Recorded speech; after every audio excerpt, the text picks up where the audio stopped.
Well, everything is broken about it. I mean, think about all the different people. Like, if you are sick or anybody that you loved was sick, how the heck do you communicate? I mean, you phone this person, you call that person, you fax something, you email something, you text something, and none of them are talking to each other, and you're the one who are having to bear the brunt of doing it. I mean, it's everything that you can imagine is broken with that.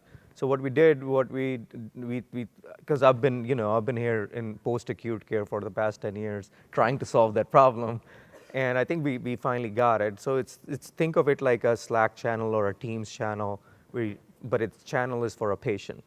Like just like in EHRs, you have charts, patient charts. In Hucu, you have patient channels. In that patient channel, you can bring anybody together, like a doctor and a nurse and a home health and a hospice and a therapist. And now you start communicating on one side with the clinical team, and then you press a button, you switch mode, and now you can communicate with the patient or their family members too. So that ability to collaborate and give people time back, because especially in post-acute care for caring for seniors and Medicaid populations, it's a lot of chasing. You know, some of our case managers, they save 3 to 4 hours a day because they don't have to look for people or look for information, so it's already there. And above that, as people communicate, we adjust the acuity score for each patient.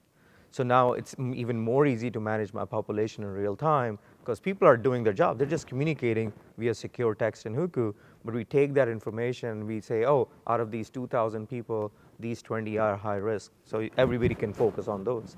So we're just trying to augment and simplify the chaotic workflow that's out there for patient care in post-acute. What's really inspiring to me is how these macro ideas, they filter down to real patient lives. Right. Sebastian, you mentioned the idea of physician burnout. So, a communication tool might give you a few more hours of your day, Right. but it's giving life to the physician Yeah. and to the patient. How do you think about that? Yeah, I mean, I think one of the interesting things that we found is a lot of chaos and patient problems can be avoided if the right person is involved quickly, and you don't have to think about, okay, so for example, in a skilled nursing facility, and there are nurse practitioner and provider groups that use Hucu to collaborate. A lot of times, those people in skilled nursing, they're transient in post-acute care, right? They're here today, gone tomorrow. They don't know who to call, what their phone number is, what their title, they don't know. But what we built in Hucu is they just press a button and the right person gets automatically injected into the channel. And we are seeing actually hospitalizations being avoided, timely wound care being done. I mean, it's remarkable, like how fast you can make decisions, if you don't have to worry about who to talk to.